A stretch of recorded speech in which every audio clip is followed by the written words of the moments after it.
La deuxième journée de Super League a vécu. On connaît désormais tous les résultats. On va vous montrer tous les faits saillants de cette journée du 1er août. Bonne fête nationale à toutes et à tous. Merci de nous avoir choisis pour suivre donc ce nouvel épisode du football suisse. Nos consultants se réjouissent de passer ces 25 prochaines minutes avec nous et avec vous pour nous détailler justement ces différentes rencontres. Bonsoir Steven Lang. Bonsoir Mike. Bonsoir Gabé Chapuisat. Bonsoir Mike. Le moins que l'on puisse dire, c'est qu'on a eu du spectacle aujourd'hui. Alors pas forcément dans le sens qu'on aurait espéré, forcément. On viendra dans le détail sur la prestation du FC Sion, mais au moins, ça a été animé aujourd'hui. Ça a été animé, malheureusement pas du bon côté. En tant que spectateur roman, c'est vrai qu'on espère toujours que les clubs romans fassent de bons matchs. Malheureusement, on n'a pas été servi. Après, oui, on aura le temps de toute façon en parler, mais il y a quand même pas mal de choses à changer côté roman. Nous sommes à la traîne, tout simplement. Le football roman en difficulté en ce début de saison. Mais messieurs, le championnat est encore long. On n'a joué que 2 journées, il en reste 34. 2 clubs romans ont joué, mais en début d'après-midi, il y avait 2 clubs alémaniques qui s'affrontaient. C'était Saint-Gall qui recevait Lucerne au Kiboun Park. Alors là, effectivement, on a été servi en termes d'animation et de suspense notamment. Début de match, Tony Truant sur les chapeaux de roue pour les hommes de Peter Zeidler. Regardez, on est dans la première minute. Gros pressing habituel des Saint-Gallois qui en profitent pour ouvrir le score par Ruiz. Bah oui, Ruiz, j'avais déjà remarqué au match de Lausanne, qui retrouve un petit peu les bonnes sensations de l'année précédente. Et puis là, c'est vrai, bon, à force de vouloir sortir propre depuis derrière contre une équipe qui fait du pressing, on prend des risques et on est puni. Et c'est vrai que c'était déjà la deuxième occasion après 1 minute de jeu. Le rouleau compresseur Saint-Gallois continue sa marche en avant à la 13e avec Babic qui part tout seul affronter et battre Vazic. Oui, c'est beaucoup trop facile. Long ballon, déviation de la tête. Et Bourges qui perd son duel face à Babic, il n'y a pas de couverture, c'est beaucoup trop facile pour les Saint-Gallois. Et ensuite Babic qui peut fixer le gardien et la placer entre les jambes. Et c'est 2-0 avant la 15e minute. Oui, on s'imaginait à ce moment-là que Saint-Gall allait dérouler et passer une après-midi bien tranquille. Le problème, c'est que Youan va commettre 2 petites fautes, pas des grosses fautes, mais les 2 valent chacune un carton jaune. À la 16e pour cette semaine, et puis à la 26e, encore plus bête, on va dire, cette simulation, ça lui vaut un rouge. Oui, malheureusement, c'est dommage parce que ça a un petit peu cassé le rythme du match et surtout cassé la machine saint-galloise qui était vraiment bien lancée. Lucerne était à la ramasse, à la rue défensivement. On voyait Saint-Gall partir vers un monologue et puis voilà. Mais Johan peut s'en prendre à lui-même, même si M. Jacotet a manqué de psychologie. Alors, le match, vous le voyez, va s'envenimer quelque peu avec cette nouvelle expulsion, celle de Schulz. Alors, c'est vrai qu'en direct, c'était très impressionnant. On voit sur le ralenti que la faute n'est pas si violente que ça, mais elle mérite rouge, quoi qu'il arrive. Elle est spectaculaire, mais elle n'est pas dangereuse. Les 2 équipes se retrouvent donc à 10 contre 10. Et c'est justement, finalement, paradoxalement, à 10 contre 10, que Lucerne va trouver l'ouverture, tout d'abord grâce à Ugrinic. Oui, et dans les 10 dernières minutes, Lucerne qui a été plus dangereux que sur les 80 premières minutes. Centre de Sidler. Fazli qui n'est pas assez agressif. Alors je pense qu'il a eu un peu eu peur du penalty. Il n'a pas voulu faire faute, mais il perd son duel. Et Ugrinic qui peut marquer et réduire le score pour les Lucernois. Et dans le temps additionnel, eh bien, Lucerne va arracher l'égalisation. Et on est vraiment au bout du temps additionnel. Regardez, plus 6 minutes qui ont été données par le quatuor arbitral. On est à la 96e, le centre de NDI, la tête de Tazar. Magnifique. Bon, Tazar ne nous a pas habitués à mettre souvent les goals de la tête, mais là, un petit peu... Allez, j'ai trouvé l'équipe sans... La défense saint-galloise sans réaction. On va Fazligé et Sergio, là, on regarde, et puis magnifique déviation. Bien, je ne veux pas dire que c'était mérité, parce que sur l'ensemble du match, j'estime que Saint-Gall aurait dû être le vainqueur logique. Mais enfin bref, pour Lucerne, chapeau, c'est vrai, mener 2-0, revenir au score. Et puis ça met un petit peu de baume au cœur. Je vous rappelle que la semaine dernière, ils ont pris le goal dans la 93e minute, ouais. Dans le temps additionnel, et là, ils égalisent. Mais c'est vrai qu'ils ont joué que 10 minutes, donc ils sont très bien payés. De partout entre Saint-Gall et Lucerne, partage des points entre ces deux équipes. Par contre, il n'y a pas eu discussion, il n'y a pas eu de partage de quoi que ce soit au Parc Saint-Jacques. Cet après-midi, le FC Sion est rentré bredouille de ce déplacement toujours compliqué parce que gagner à Bâle, ça commence à s'apparenter désormais à une mission impossible pour les Valaisans qui vont tout de suite être menés dès la 4e minute. Casami va se retrouver au bon endroit, au bon moment, sur ce coup franc de Stocker. Oui, très bon coup franc de Valentin Stocker, mais encore une fois, on joue la 3e minute. Sion qui se déplace à Bâle, alors on connaît les difficultés des Valaisans à jouer à Bâle, mais c'est pas possible de défendre comme cela, il y a un manque d'agressivité. Casami qui passe devant le défenseur, mais c'est beaucoup trop facile et au final, Sion qui se retrouve très rapidement en difficulté. En l'occurrence, c'était Ruiz, le défenseur. Sion à l'offensive, qui se montre dangereux sur ce corner. On va mettre 2 fois le ballon dans la surface bâloise. Mais Sion va se faire prendre en rupture. Quel exemple, j'ai envie de dire, de contre-attaque, messieurs. Et surtout, ce qui me choque, c'est l'intensité des courses. Alors on voit les Bâlois qui se projettent très vite. Et les Valaisans qui trottinent, on n'a pas l'impression qu'ils veulent vraiment revenir pour essayer de contrer cette attaque. Après Zegrova qui joue très bien le coup, on connaît, c'est un gaucher, mais là il passe sur son pied droit, passe à l'extérieur, le défenseur qui est surpris, magnifique centre. Et le défenseur qui n'a plus qu'à marquer, parce que c'est le latéral qui marque. Donc ça oui, montre c'est Lopez qui est monté, bien sûr. Non, magnifique action du FC Bâle, mais encore une fois, c'est beaucoup trop facile et c'est déjà 2-0 après 15 minutes de jeu. Et c'est loin d'être terminé. Non, parce que 21e minute, regardez Gabet, ce corner tiré par Zegrova, c'est Esposito qui est bien seul au 2e poteau et Chomert à la conclusion. Bon, ça résume un petit peu sur le match, sur les balles arrêtées, tu n'as pas le droit, un peu de présence, un peu d'aller au marquage, surtout que les ordres sont donnés avant le match, toi tu prends celui-ci au marquage, enfin bref, tout est organisé. Et là, ils sont spectateurs. Esposito seul au 2e poteau, il peut la remettre tranquillement et au mieux. Et puis Chomert, pas dérangé, tranquille. Allez, comme à la parade. Un but sur lequel on ne peut pas dire quoi que ce soit en ce qui concerne la défense valaisanne, parce qu'on le doit ce but au talon de ce jeune Esposito. Oui, on peut pas toujours critiquer la défense valaisanne. Là, c'est la classe, c'est le talent d'Esposito. D'ailleurs, c'est pas pour rien qu'il a une telle carrière déjà à son âge. Alors, il est à Bâle pour se relancer et je pense que c'est le bon choix pour lui et aussi pour le FC Bâle. Mais quel coup du pied d'Esposito, extérieur du pied en étant arrêté. C'est magnifique, c'est très fort. Il est inarrêtable. C'est vrai, souvent on critique les défenseurs mal placés, mais là, il faut dire chapeau aux attaquants. On est toujours en première mi-temps. Et oui. 44e minute, 5-0. Cabral, corner tiré par Zegrova. 5-0. On peut regarder la croix au marquage de Cabral. Inexistant, on ne saute pas. Non, c'est... Quand on rentre, messieurs, avec un tel score, je ne sais pas si ça vous est déjà arrivé à vous personnellement, oui. Mais quand on rentre 5-0 au vestiaire... Je le précise, dans un derby à Servette, c'est vrai que ça fait très mal. On n'a pas envie d'y retourner pour la deuxième. Ben non, t'oublies. Enfin bref, le problème, c'est que si on ne sait pas seulement le match d'aujourd'hui, ça fait 3 ans que c'est compliqué. Donc voilà, ils pensaient repartir d'un bon pied cette saison. Voilà, ils sont nouveaux dans la mistoufle, je m'excuse du terme. Et puis, voilà, pourtant, l'entraîneur a eu des paroles encourageantes. Et ça, il était assez optimiste avant le match. Ça n'a pas duré longtemps, c'est vrai, après 21e minute, 3-0, la messe était dite. Et puis surtout, j'ai trouvé que l'équipe a un peu abandonné, même si en deuxième mi-temps. Notez qu'il y a quand même un point positif pour l'FC Sion. C'est qu'ils ont fait 1-1 en deuxième mi-temps. Ils ne l'ont pas perdu, non, la mais mi-temps. Bon, il faut toujours partir sur une base pour préparer le match suivant. On peut peut-être s'appuyer là-dessus. Il y a eu 4 changements à la mi-temps.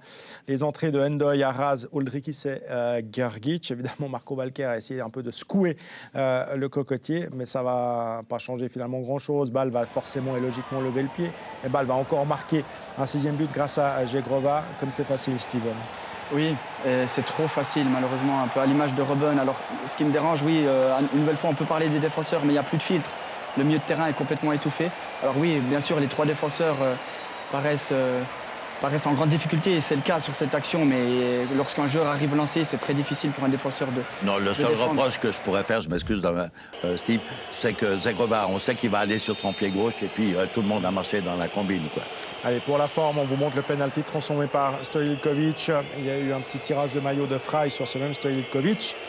Penalty indiqué par Monsieur San, penalty transformé par Stoïlkovic. Pas très bien tiré au milieu des goals, mais enfin bref, goal. Le goal de l'espoir, le goal de l'honneur, le goal qui fera du bien pour travailler cette semaine. Score final donc 6-1 pour le FC Bâle. Alors oui, imaginez bien dans ces conditions difficiles, délicates, d'avoir des joueurs à l'interview à l'issue de la rencontre. Mais par contre, le vice-président, Gelson Fernandez, s'est arrêté au micro d'Alizé Lichty et on va l'écouter très attentivement. Et malheureusement, ça ne s'est pas amélioré aujourd'hui. Ouais, disons qu'après, quand il y a 5-0 à la mi-temps, c'est difficile pour les joueurs. Ça, c'est vrai que c'est compliqué. Mais je pense pas qu'ils trichent. Mais ce manque de niaque, je dirais, de réaction et de capacité de révolte, c'est un vrai problème. Et à nous d'essayer de trouver des solutions. Ce nouveau naufrage aura-t-il des conséquences? Pardon? Est-ce que ce nouveau naufrage aura des conséquences? Non, mais on doit l'analyser parce qu'on ne peut pas continuer un championnat comme ça. Après là, à chaud, parler, c'est difficile. Mais on doit tous se poser les bonnes questions. Est-ce qu'on a tout fait pour pouvoir être performant le week-end? Et bon, on a eu cette affaire du protège du FC Bâle qui pour moi est un scandale. Mais bon, voilà. Vous recevez Young Boys, un gros morceau la semaine prochaine. Que faire en une semaine, en quelques jours? Il va falloir montrer autre chose parce que sinon contre chaque adversaire ça va être compliqué. On l'a vu contre Servette. Servette pouvait mettre 3-4 buts supplémentaires. Là on a vu ce soir. Elle était largement supérieure à nous. Il n'y a rien à dire sur cela. Maintenant on va faire les analyses nécessaires pour lever la tête parce qu'on n'est pas ici pour faire du tourisme et on n'est pas ici non plus pour pas respecter ce maillot qui nous est tout cher. Donc voilà. Merci Gelson. Merci. Quelques éléments intéressants à retirer de l'interview de Gelson Fernandez. On va évidemment analyser tout cela. C'est évidemment la moindre des choses. Marco Valquer qui a déclaré à nos confrères alémaniques qu'il avait sauvé le FC Sion la saison dernière, on s'en rappelle, de la relégation directe face au FC Bâle, en gagnant ce dernier match face au FC Bâle. Mais qu'aujourd'hui, face au FC Bâle, il a peut-être dirigé son dernier match sur le banc valaisan. Au moins, il est conscient de sa situation précaire. On connaît le président, même maintenant il y a Gelson qui va peut-être un petit peu le tempérer, le calmer et tout ça. On connaît notre président, sur un coup de tête, il est capable, c'est vrai. Ça aurait été très court, 2 matchs, mais bon, je me rappelle, il y a 3 ou 4 ans, Vicky s'est fait virer de Bâle après le premier match. Donc tout est possible dans le foot d'aujourd'hui. Et puis il fait référence au Protet bâlois. Alors, c'est une petite histoire dont on n'a pas encore eu le temps de vous parler. Kevin Buat, on vous le disait en avant-match, était annoncé titulaire. Il aurait dû débuter cette rencontre. Et puis au moment de l'entrée des joueurs sur le terrain, il a été rappelé au banc. Visiblement, apparemment, Kevin Buat ne figurait pas sur la liste que doivent fournir les clubs avec les noms des joueurs qui sont autorisés à rentrer sur le terrain et à figurer sur le banc, dans la zone rouge, comme on l'appelle.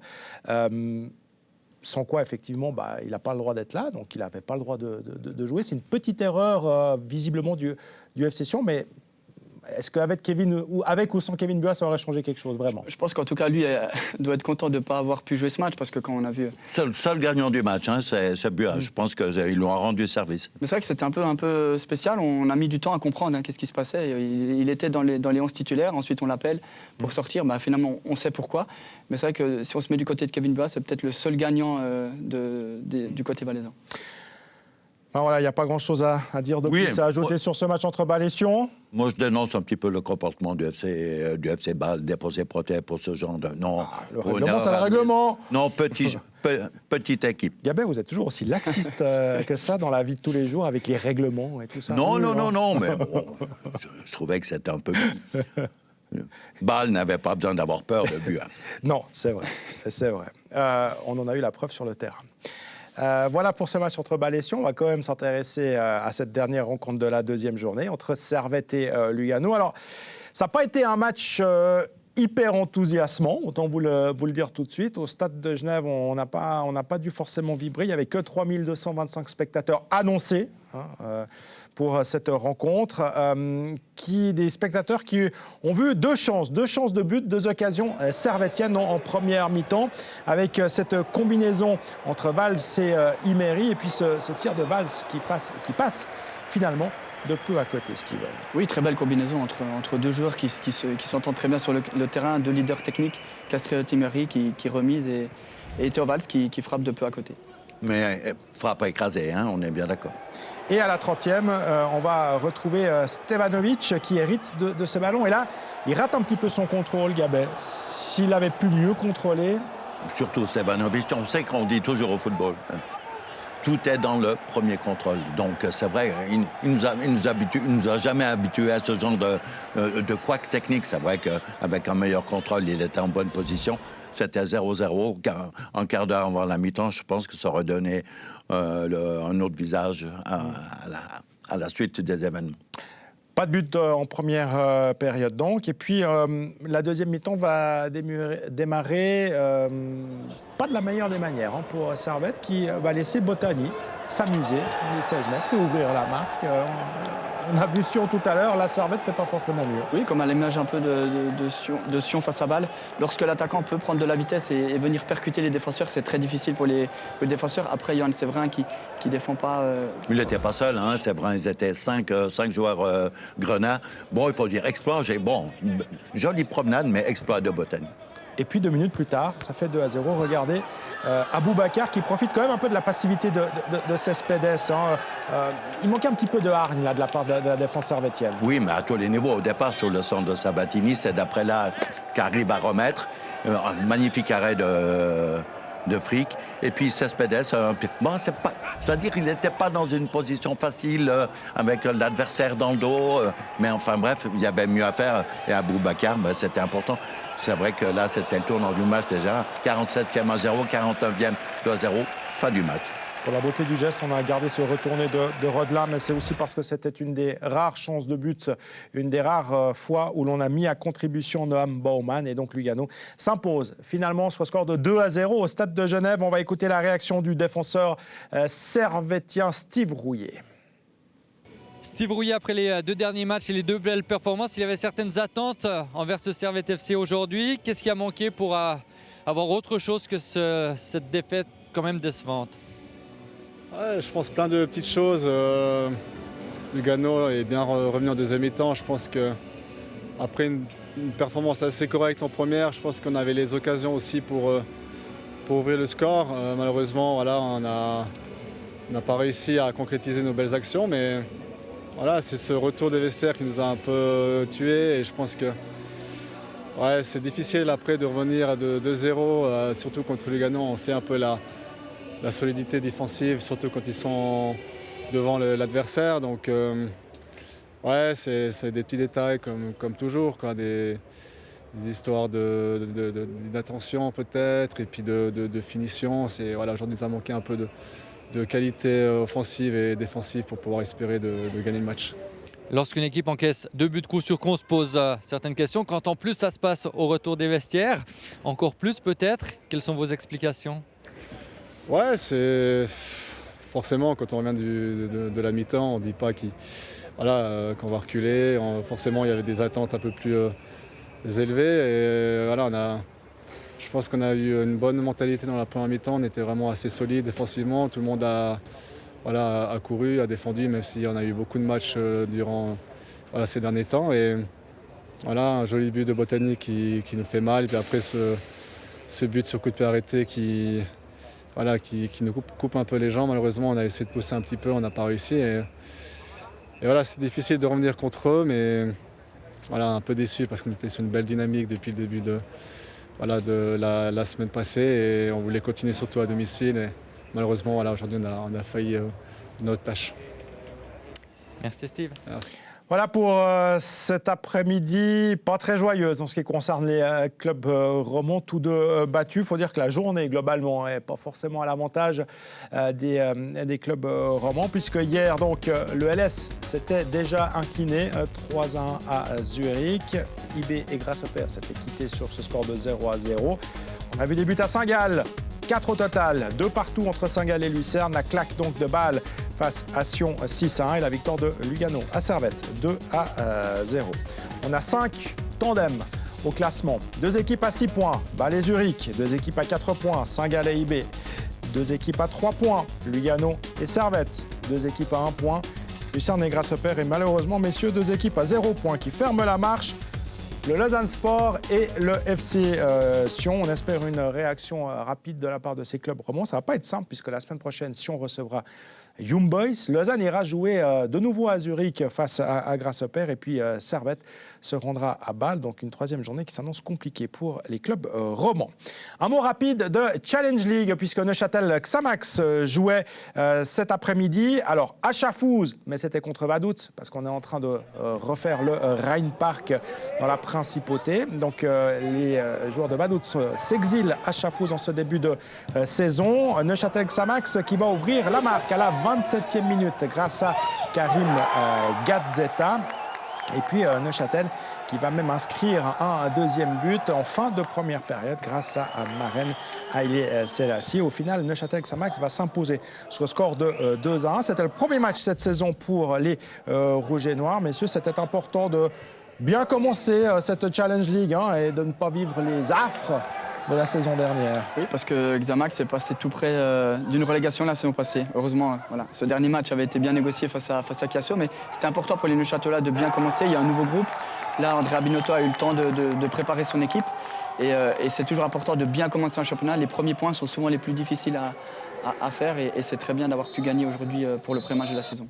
Je suis content pour l'entraîneur, mais bon, au moins c'est vrai qu'il avait repris l'équipe, il a dû bricoler pour éviter la relégation. Là, il a pu préparer son équipe, il a choisi ses joueurs, il peut jouer le système qu'il a envie de jouer.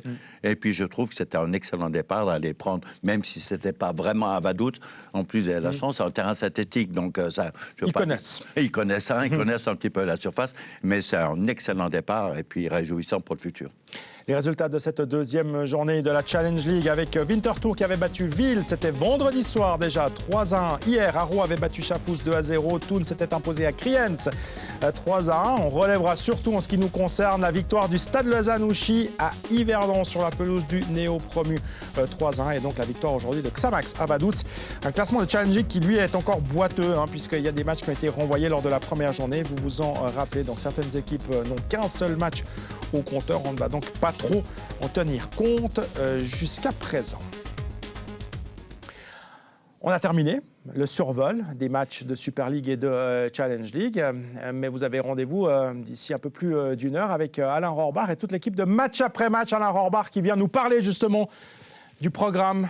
De quoi allez-vous débattre tout à l'heure ? Écoutez Mike, quoi de mieux que la fête nationale pour parcourir l'actualité de cette semaine et effectivement l'annonce, surprise ou pas, on en débattra du départ de Vladimir Petkovic donc, qui a quitté son rôle de sélectionneur. On s'étendra assez largement sur la succession à attendre et aussi le chantier qu'il laisse derrière lui. On tirera également le bilan de Vladimir Petkovic qui aura passé 7 ans à la tête de l'équipe nationale en compagnie de Carlos Varela, Dylan Stadelman et Michael Bugnon. Nous reviendrons bien évidemment également sur le naufrage du FC Sion. Faut-il déjà s'inquiéter ? Comme vous l'avez dit tout à l'heure, Marco Valquer en est conscient. Est-ce déjà le dernier match de Marco Valquer à la tête du FC Sion ? Eh bien de tout cela, on en débat dès 20h en direct sur Blue Sport. Voilà, merci beaucoup Alain Rohrbach. On vous retrouve donc tout à l'heure. Beaucoup de choses à dire à l'issue de cette journée. Messieurs, on pourrait faire match après match avant l'heure, parce qu'effectivement, qu'est-ce qu'on pourrait en raconter sur cette deuxième journée ? Un mot rapide en conclusion. Quel bilan vous tirez justement de cette journée ? Pour les clubs romans, forcément négatif. On espère que les romans vont se ressaisir, notamment le FC Sion et Lausanne. On commence gentiment à s'inquiéter.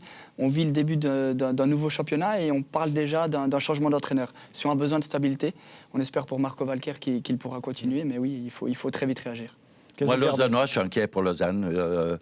2 matchs, 0 points, c'est surtout la manière. Vous étiez présent au premier match, passé à travers, on peut dire, pendant 87 minutes face à Saint-Gall. Hier, des problèmes défensifs, peu d'occasions offensivement, surtout maintenant un match difficile. Il faut retourner à Zurich, ils auraient peut-être dû rester et s'entraîner sur place. Et puis, voilà, donc important de réagir. Je crois que, on savait que ça serait compliqué, dans le sens que, après, c'était la volonté de la direction du club de jouer la carte jeunesse. On a beaucoup changé le contingent. Ça va être difficile d'ici que l'équipe trouve les bons réglages. On verra ça. le week-end prochain, à partir de samedi. Merci Steven. Merci Mike. Merci Gabet. À très bientôt. Merci à vous, encore une fois, pour votre fidélité. On se retrouve donc la semaine prochaine pour une nouvelle journée de challenge et de Super League. Dans un instant, donc n'oubliez pas, à 20h, match après match. Belle soirée à vous.